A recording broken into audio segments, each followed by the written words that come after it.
Welcome to Chillin' 101. We hope this video helps. You start by measuring the door frame precisely. Accurate dimensions prevent gaps that let mosquitoes in. Once measured, select a net type: magnetic for hands-free entry, Velcro for easy removal, or a hinged panel for heavy use, because each mounts differently.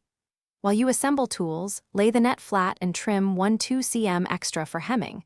This margin helps you create a neat edge and prevents fraying. Make sure to clean the door surface so adhesive Velcro or magnetic strips will bond reliably. You now cut and fit the net to the door. Trim to the measured size, leaving a 1 to 2 cm hem so seams stay strong. Then decide on closure shape. Make a center split for magnetic nets or an overlapping flap for Velcro, because closure affects airflow and seal quality.